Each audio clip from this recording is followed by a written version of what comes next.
Durante um tempo, sustentei que a ressurreição de Yeshua teria ocorrido no sábado semanal. Essa conclusão não era fruto de descuido, mas de um raciocínio lógico que, à primeira vista, parecia sólido. Através de uma interpretação literal do texto grego de Mateus, capítulo 28, verso 1, que diz Esmian Sabaton, eu acreditava que essa expressão se referia ao primeiro dos 7 sábados, que compõe a contagem do Homer para Shavuot. Ao juntar a premissa da contagem rabínica, que inicia invariavelmente a partir do dia 16 de Aviv, com a própria ambiguidade do texto grego, que traz primeiro dos sábados, tudo me levou a crer que se tratava do sábado semanal. Afinal, o termo grego permite uma dupla interpretação. Pode ser tanto o primeiro sábado semanal da contagem dos 7 sábados, quanto o primeiro dia dos sábados, em referência ao primeiro dia da contagem do Homer. Pela lógica, se a contagem começasse na quinta-feira, dia 16, o primeiro do sábado só poderia ser o Shabat semanal seguinte. Meu equívoco, contudo, residia em aceitar a premissa do judaísmo rabínico, de que a contagem dos 50 dias deve começar invariavelmente no dia 16 de Aviv. Dentro dessa lógica rabínica, se Yeshua morreu na quarta-feira, dia 15 de Aviv do calendário bíblico, a contagem teria começado na quinta-feira, dia 16. Logo, o primeiro dos sábados da contagem seria necessariamente o sábado semanal seguinte. Porém, percebi que o judaísmo rabínico está em erro profundo. Eles desvinculam a contagem do ciclo semanal da criação.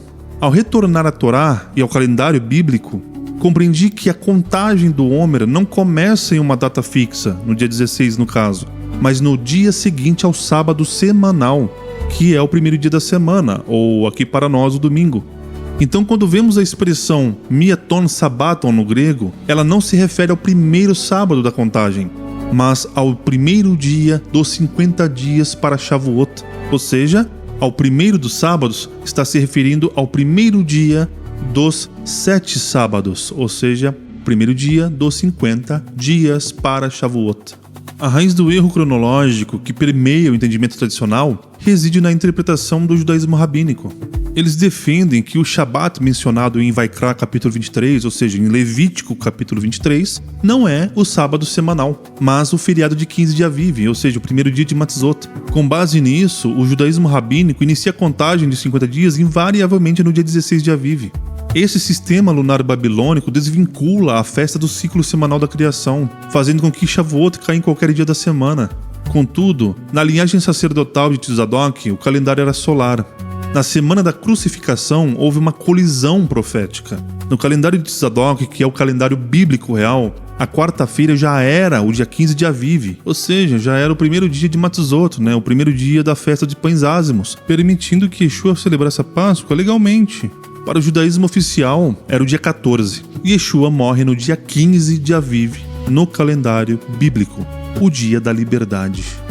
O erro rabínico de contar a partir do dia 16 lunar ignorou que o verdadeiro sinal das primícias está ancorado no Shabat semanal.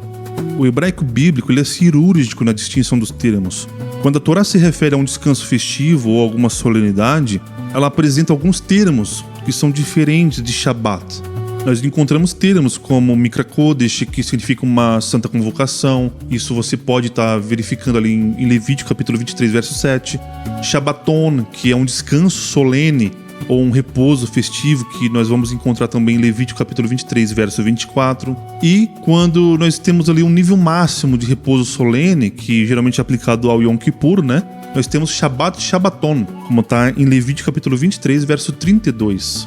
Agora, se tratando do marco inicial do Homer, como nós vemos nos versos 11, 15 e 16, a Torá ela não utiliza Mikra Kodesh nem Shabbaton. Nós encontraremos os termos, por exemplo, Hashabat, que significa sábado semanal, e Sheva Shabbatot Temimot, que são 7 sábados íntegros ou 7 sábados inteiros, como está em Levítico capítulo 23, verso 15, que são justamente os 7 sábados de Shavuot, Sheva Shabbatot Temimot.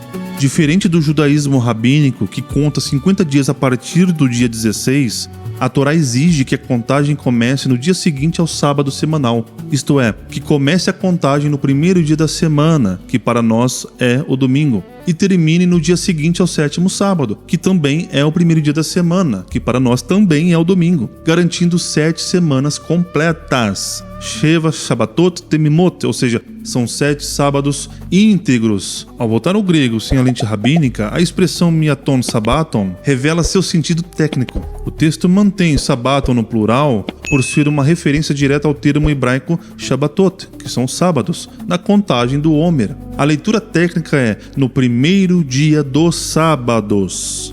Quando Mateus cita essa expressão, ele está estabelecendo um link indestrutível entre Yeshua e o início da contagem para Shavuot. Por isso o texto proclama, no fim do sábado, ao clarear o primeiro dos sábados. É isso que nós vemos no grego. Ao ressuscitar no primeiro dos sábados, Yeshua inaugura oficialmente a contagem das 7 semanas, tornando-se o marco zero do caminho rumo ao derramamento do Espírito. E é aqui que precisamos denunciar como as traduções modernas simplesmente matam o sentido profético do texto. Ao colocar em primeiro dia da semana, em vez de primeiro dos sábados, as traduções obscurecem a conexão direta com Shavuot.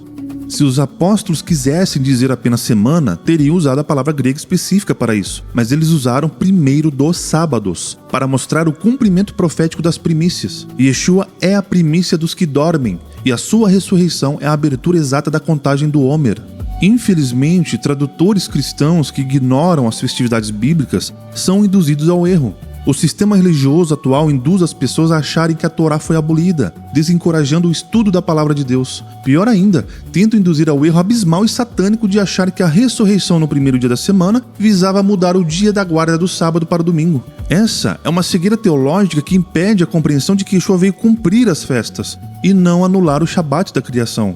O apóstolo Paulo afirma que as festividades são sombra das coisas futuras, mas o corpo é de Cristo, como está em Colossenses capítulo 2, verso 17. O alinhamento é absoluto. Pesach, a Páscoa, ele morre como cordeiro definitivo. Hag Hamatzot, Bens Asmos, ele é sepultado no dia 15 de Aviv, conforme o calendário bíblico, representando a retirada do pecado no dia da libertação. Bikurim, primícias, ele ressuscita no primeiro dia da semana. E Yeshua encarna essa realidade. Ele é o nosso sumo sacerdote e a nossa oferta movida, a nossa oferta de paz. E temos Shavuot, Pentecostes. No 50º dia, a contagem que Yeshua abriu na ressurreição atinge a sua plenitude. É o momento em que seu Espírito é derramado sobre toda a carne, como está em Atos capítulo 2, do verso 1 ao 4, escrevendo a Torá nos corações. E Yeshua abre a contagem na terra para coroá-la com o fogo do céu. Essa transição harmoniza a gramática com o sinal de Jonas, 3 dias e 3 noites, como está em Mateus capítulo 12, verso 40. Sendo o sepultamento no final da quarta-feira, as 72 horas encerram-se no pôr do sol do sábado. A ressurreição ocorreu no fim do sábado, exatamente quando o 3º dia terminava. Quando as mulheres chegaram ao sepulcro, o anjo já proclamava: ele já ressuscitou. Como sumo sacerdote que não podia ser tocado antes de mover a oferta, Yeshua diz em João capítulo 20, verso 17: não me detenhas. Ele precisava se apresentar no santuário celestial como a oferta aceita, no exato momento em que o ritual das primícias ocorria no templo, no dia seguinte ao sábado. Ao retornar ao rigor de Levítico e à lógica do calendário bíblico, o calendário solar, o verdadeiro, a cronologia se alinha. Yeshua não ressuscita no sábado para repousar, mas ressuscita no final do sábado para inaugurar o primeiro dia dos sábados, como a primícia movida. Ele cumpre matematicamente a profecia e respeita os tempos determinados, os Moadim, provando que o Messias é o cumprimento exato da Torá, desde o cordeiro em Pesach até o derramamento do Espírito em Shavuot.